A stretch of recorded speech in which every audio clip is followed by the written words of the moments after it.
స్తూపాలై నిలబడిన వీరులందరి దగ్గరికి గుండె పుష్పాన్ని తీసుకొని వచ్చిన మీ అందరికీ పేరు పేరున మట్టి దండాలు చెప్తున్నా.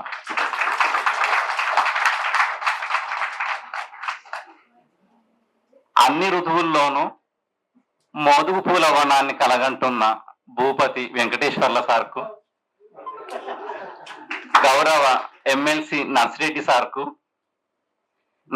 నా చిట్టి చేతులు సక్కని రాతలు నేర్వలేదని మా బాల్యాన్ని కళ్ళ ముందు చూపిన చింతల యాదగిరి అన్నకు, అప్పుడే కన్ను తెరిచిన నా అక్షరానికి తొట్టెలగట్టిన కవి యాకూబ్ సార్కు, వరవ్వ బతుకు యుద్ధాన్ని పాటగా కథగా కవిత్వంగా మలిచిన పస్నూరి రవీందర్ అన్నకు, నాయనా నీ కథలు వింటూ నేను కమ్యూనిస్టుని అయితిని అని గొంతెత్తి పాడిన బుద్ధగీతము జయరాజన్నకు, సామాన్యుడే నా హీరో అని ఇప్పుడున్న కాలంలో ఎంతో మంది గురించి రాసిన సుబ్బు ఆర్వి అన్నకు, ఈ త్యాగాల తోవలో నడుస్తున్న వెంకటేష్ అన్నకు, మోహన్ అన్నకు, అన్నిటికంటే కూడా ఈ 10 రోజులు నెత్తుటి వాక్యాల సాళ్ల గుండా నన్ను నడిపించి నన్ను నాకే కొత్తగా పరిచయం చేసిన విప్లవ్ అన్నకు, విజయ్ అన్నకు చాలా ధన్యవాదాలు. అన్న ఈ పుస్తకానికి ముందు మాట రాయమన్నప్పుడు చాలా భయపడిన. నిజానికి ఈ వేదిక మీద ఉన్న వాళ్ళందరికీ ఏదో ఒక రకంగా ఉద్యమాలు తెలుసు, పోరాటాలు తెలుసు. ఎట్లాంటి పోరాటము ఉద్యమాలు తెలియని వాడిని నేను ఎందుకన్నా అని చెప్పిన. తర్వాత వీళ్ళ జీవిత కథలు మొత్తం రాస్తుంటే నాకు సుత్య కొడవలి భాష తెలియకపోవచ్చు కానీ సుత్యగొట్టే వడ్డెరల్లా కాయలు కాసిన చేతులు తెలుసు, ఇంటర్లో కంకర్రాలకు మోసిన బతుకు నేపథ్యం నాది అని నేను అనుకున్నా. రక్తం కన్నా కన్నీళ్లు గొప్పదని అంటాడు కొప్పర్తి మాస్టరు. రక్తము 4 గ్రూపులుగా విడిపోతుంది కానీ కన్నీళ్లు ఎట్లా విడిపోవు. ప్రపంచ తల్లుల కన్నీటి భాష ఒకటే. ఆ కన్నీటి భాష నాకు తెలుసు కాబట్టి నేను దీనికి రాయగలను, నేను దీని మీద మాట్లాడగలను అని నేను ఈ పుస్తకంలోకి వెళ్ళిన. అమరవీరుల గురించి చెప్పుదామనుకున్నప్పుడు ఎక్కడి నుంచి మొదలు పెట్టాలని నాకు అర్థం కాలేదు. పుట్టుక నుంచి మొదలు పెడితే పేదరికపు కన్నీటి వాగులు తగులుతుంటవి, మరణం దగ్గరికి పోతే నెత్తుటి వాగులు తగులుతుంటుంటవి. ఈ మధ్యలో నేను ఎక్కడి నుంచి మొదలు పెట్టాలని నాకు నేను సతమతమైన సందర్భాలు ఎన్నో. నిజానికి ఏమైపోయే వాళ్ళమో అంబేద్కర్ లేకుంటే అనే పాట మనందరికీ తెలుసు. ఈ అమరవీరుల గురించి చదువుతున్నప్పుడు కూడా ఒక పాషన్న లేకపోతే మనం ఏమైపోయే వాళ్ళమో, ఒక సాటు అంతయ్య లేకపోతే మనం ఏమైపోయే వాళ్ళమో అనుకున్న సందర్భాలు చాలా ఉన్నాయి. నిజంగా వీళ్ళు కమ్యూనిస్టులు కాదు, మనం వీళ్ళను కమ్యూనిస్టులుగా పేరు చెప్పినాం కానీ వీళ్ళు గొప్ప సంఘ సంస్కర్తలు, వీళ్ళు గొప్ప అంబేద్కరిస్టు భావజాలం ఉన్నవాళ్ళు. ఇబ్రహీంపట్నంలో గవర్నమెంట్ కాలేజీ కట్టడానికి ప్రధాన కారణము పాషన్న నరహరి. మంచాల మండలం చుట్టూ ఉన్న స్కూళ్ళలో చాలా స్కూళ్ళు అప్గ్రేడ్ కావడానికి 5వ తరగతి నుంచి 10వ తరగతి కావడానికి ప్రధాన కారణము నరహరి. వీళ్ళందరి చరిత్రలు ఇక్కడ ఉన్నాయి. రాత్రిపూట బడిపెట్టి చదువు చెప్పించిన ఎంతో మంది గొప్ప వీరులు ఈ పుస్తకాల్లో ఉన్నారు. ఎంత ప్రజలందరూ చదువుకుంటేనే వాళ్ళ బతుకులు బాగుపడతవి అని చెప్పిన అంబేద్కరిస్టు భావజాలం కలిగిన గొప్ప సంఘ సంస్కర్తలు అని నాకు అనిపించింది. నిజంగా వీళ్ళు లేకపోతే ఈ రోజు ఈ అక్షరాలు మన దగ్గరికి చేరేవి కావు, మనం ఇంకా 2-3 తరాలు వెనుకబడిపోయి ఉండేవాళ్ళమేమో అని నేను అనుకుంటుంటా. ఈ పుస్తకంలో ఉన్న చాలా మంది అమరుల వీరులకు పుట్టిన తేదీలు లేవు. ఇంతకు నేను ఎప్పుడు పుట్టాను అని ఒక కవిత రాసుకున్నా. అందులో స్కైలా పడ్డప్పుడో, చెరువు కట్ట వేసినప్పుడో, గుడి కట్టినప్పుడో, గుడిలో లింగం మాయమైనప్పుడో ఇవే కదా మా అన్నలకు చరిత్ర రాసి పెట్టిన పుట్టినరోజులు. నాయనా పెదనాయనులు మాత్రం మా చేత ఫోటోల కింద మరణం తేదీ రాయించుకొని పోయిండ్రు అని ఆ పుస్తకంలో రాసుకున్నా, నేను నా కవితలో రాసుకున్నా. ఈ అమరవీరులందరూ కూడా పుట్టిన తేదీలు లేని వాళ్ళు, మనందరితోటి మరణం తేదీ రాయించుకొని పోయిన వాళ్ళు. మనందరికీ నాయన లాంటి వాళ్ళు, పెదనాయనల లాంటి వాళ్ళు ఇప్పుడుంటే మనము ఆ విధంగా మనం పిలుచుకుంటాం.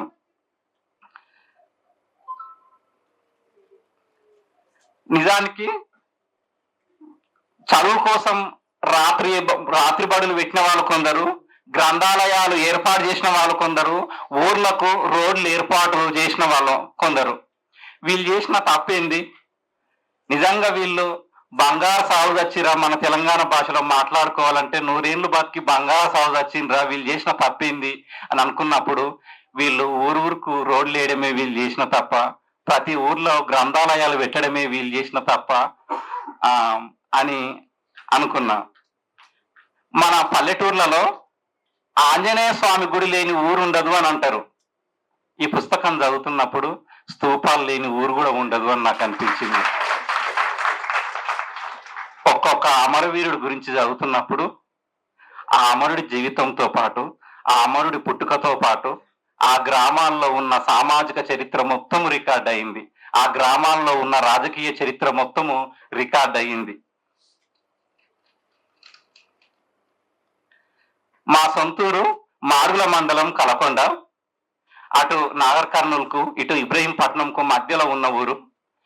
ఈ అమరవీరులను గురించి చదువుతున్నప్పుడు పాషానగర్లు మంచాల మండలము జాపాలకు చెందిన వాళ్ళు, సాటు అంతయ్య డిండి చింతపల్లికి సంబంధించిన అమరవీరుడు, ఎంఏ రహీం బొమ్మనపల్లి అచ్చంపేటకు సంబంధించిన వీరులు.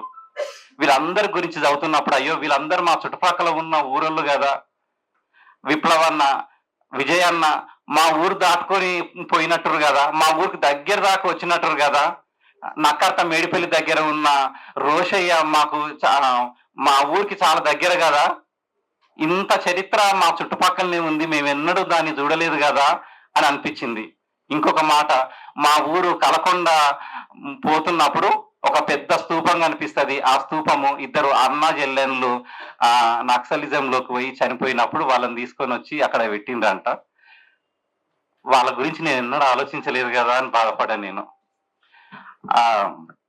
అట్లాంటి తెలియని చరిత్రలన్నిటినీ తొవిదీయడానికి ఈ పుస్తకము మనకు వేదిక అవుతుంది.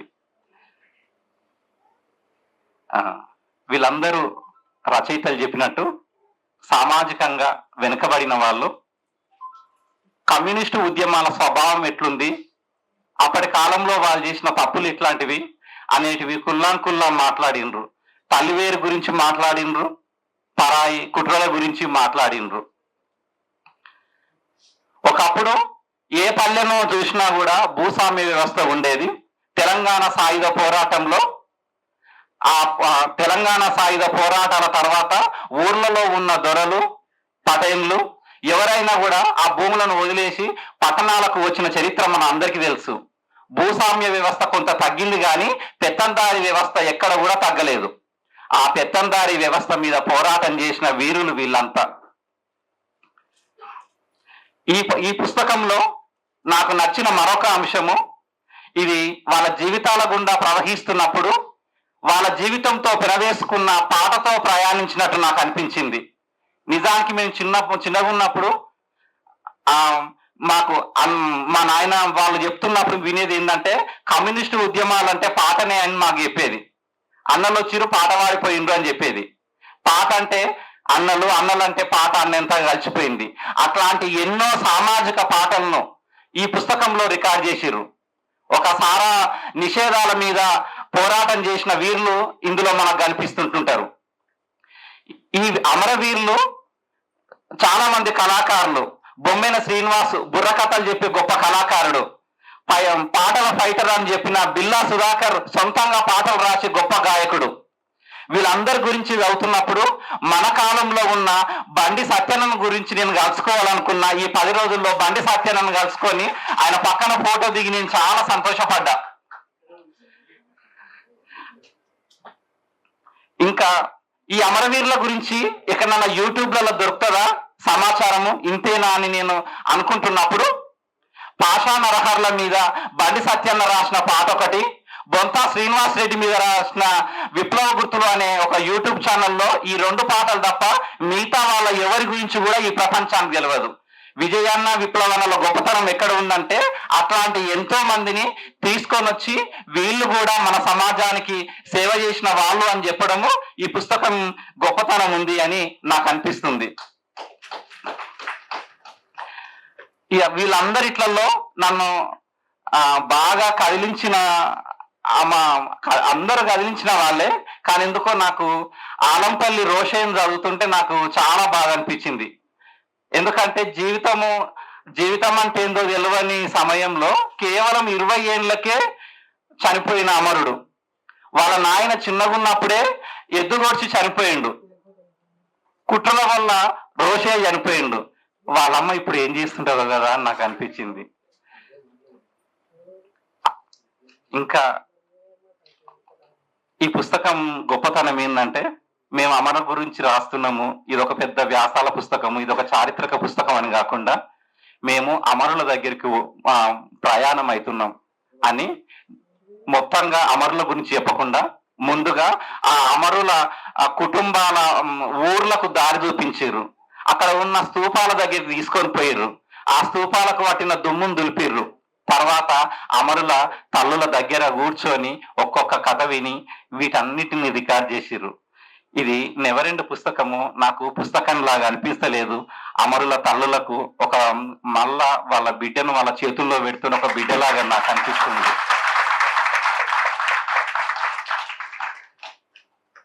నాకింత నా అక్షరాలకు సజీవత్వం ఉందంటే ఈ పేజీ వెనుక ఉన్న అక్షరాలను చూసి నేను చాలా సంతోషపడుతున్నా. అందరికీ సెలవు.